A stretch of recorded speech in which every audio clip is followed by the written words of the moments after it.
Hi guys, welcome back to my channel, Low Budget Wisdom. Marcus here. Let's talk about language and what language actually is useful for and when does it actually detriment our mental health. Language is some sort of a label, something that we use, that we construct into sentences to try to help the other person that we're talking to comprehend what we're trying to mean, what we're trying to explain. We're basically trying to put something. We try to squeeze something that is inherently abstract down into the form, package it up nicely into language, into labels, and then we put that package into the other person's mind, and hopefully that person would unpackage that thing in the right order so that they can understand as fully as possible, as accurately as possible, what we actually mean to say, right?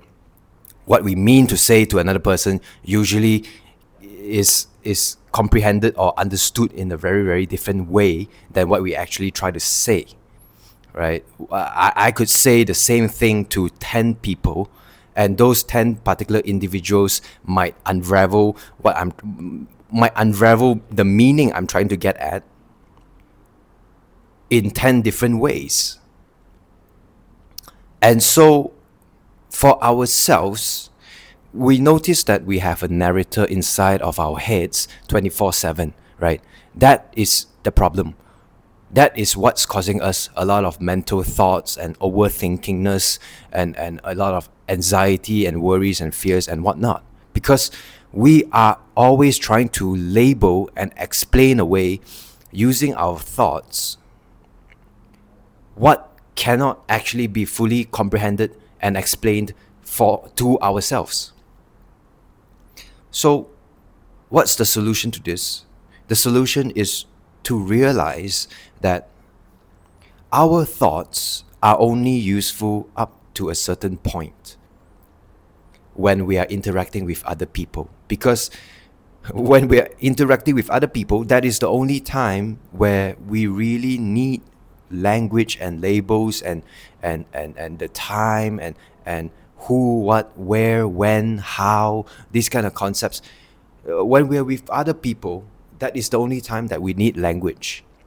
Just imagine for a second, if you are in the middle of an island, in the middle of where this island is in the middle of nowhere, far away from civilization. Actually, let's just say you are the only existent person on Earth right now.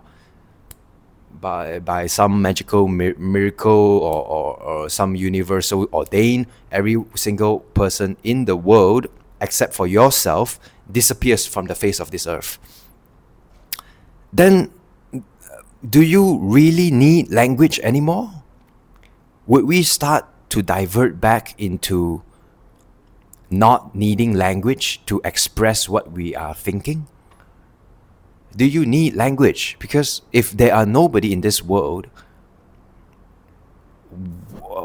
what language are you going to use to communicate with anyone else around you? There's nobody else on earth, right? So similarly, when we're alone in our bedrooms, when we're trying to fall asleep, or when we're taking a bath, a shower, when we are alone, we have that opportunity to turn off the languaging mind and then to think to ourselves, what if I just shut this language model off for a second? What if I don't put labels onto whatever I'm feeling right now? What if I don't put labels or compartmentalize different aspects of myself for just this 5 minutes while I'm in the shower? Thoughts will keep coming up. Let them pass as clouds. Let your thoughts have a conversation with themselves. And then if the more you don't react to your own thoughts, then just like a baby, if you don't react to it, but you respond. That's not a good example. Just like if someone is trying to get you into a debate or an argument by speaking into your face, blah blah blah blah blah, all these languages and thoughts and emotions, blah blah blah blah blah blah. If you don't react, if you just sit there and pretend that this person is not even there, is just talking nonsense. I'm not going to entertain this kind of nonsense this person is giving me. Then sooner or later, this person that kept talking to you into your face will start getting tired.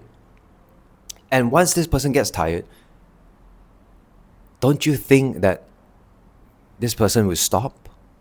This person will just get bored because he's not getting anything from you. You're not responding to him or her. So similarly, your thoughts always tries to get you to come into a debate with it by baiting you into it. What if he doesn't like me? What if I don't get this job? And then the moment you react to your thoughts, is the moment where it will keep on, rebutting you. Yeah, I'll get the job. Don't worry about it. I'll get this person to like me. But what if it doesn't? What if this happens? If that happens, then I'll figure out another way. What's the way? How are you going to figure out a way if this is your life situation at this moment? And then you try to fight it by going into a logical debate. I'll just I'll just eat healthier and I'll just work out and but what if it doesn't work? How are you going to have time to work out? Your mind keeps rebutting you. It's like a debate going on, back and forth, non-stop. That's the mistake that we humans make very, very often. When we are alone, especially when we're alone, even when there is no need to have labels or conversations with anyone else, then that mind comes in, that persona comes in and starts talking to you, right? So what if you just kept quiet? What if you got a new job and then you're just silent? You're just silent. Wait, that person that you liked and the person that you have a crush on is not really responding well. You're gonna lose him or her. You're gonna lose the potential of getting a boyfriend or of getting a girlfriend. It's okay. Stay silent. Do what you're currently doing. Feel your body and the sensations of taking a shower, for example. Feel your body as you are lying down on your bed. Feel how your breath comes in and out, how your heart beats, how your skin feels, the sensations. Is it sweating? Is it cold? Is it hot? Is it tingling? And then those thoughts will come and try to rile you up again. Wow, you're so comfortable right now and so unproductive. You're wasting your time. Get up and read a book or something. Be productive. Go and have some exercise. You're getting fat. But then you stay silent. Slowly, day after day, and with training, with repetition, this voice in your head starts to get less and less empowered. And then this voice gets smaller, weaker and weaker.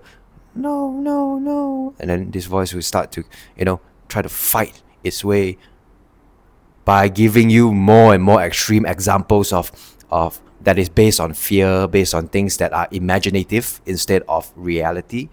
And then up until a point, meditators, people who meditate, they are very aware that this voice is there, because every time the people that meditate sits still and feels the sensations of the body, this voice gets really, really in your face, especially when you're meditating and you're trying to quiet your mind. Then this voice becomes very, very, very obvious. It's because we are, the modern day human is so busy with their lives, with jobs, with I have to do so many things to literally get my life together, that this voice goes unnoticed in the background.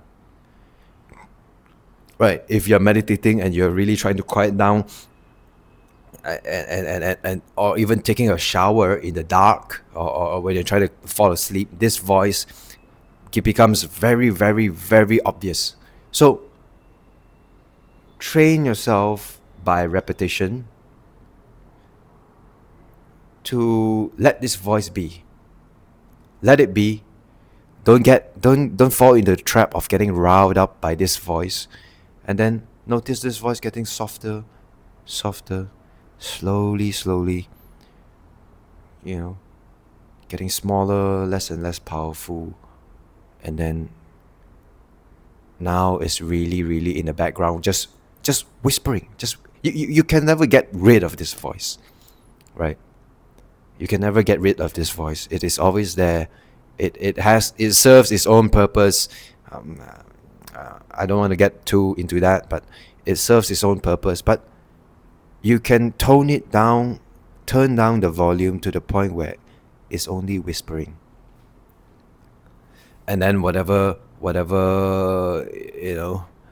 is happening in your body, you notice it while it's happening, and then you get more, and you get better and better at dealing with the vicissitudes of life, the hardships of life, the challenges in life, without this negative voice, this worrying, fear-based voice, always narrating your life and trying to rile you up to get into a debate with it. And then you will start to notice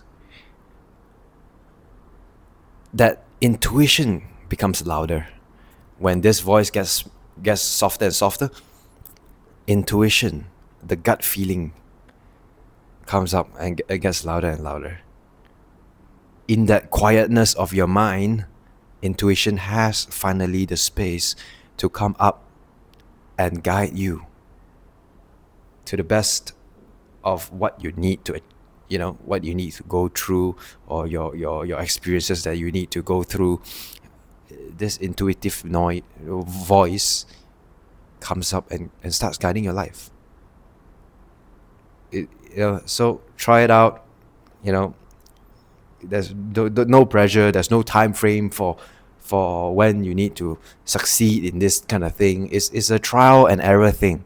Every time you have some time, try not to distract yourself from too much of all these negative world news from the media, or brain rotting shows on TV, and all these things. And then try it for yourself. Every time you have some time, learn to differentiate this voice in the background, this noise in the background, and then kind of like tune this down. And then as a byproduct, as a side effect, intuition can start to come up. All right, try it out for yourself. If you meditate, maybe you are on your way to being more aware of this intuitive guiding kind of like voice. Let me know your thoughts below in the comment section. Thanks for watching, guys, and see you guys in the next one. Bye.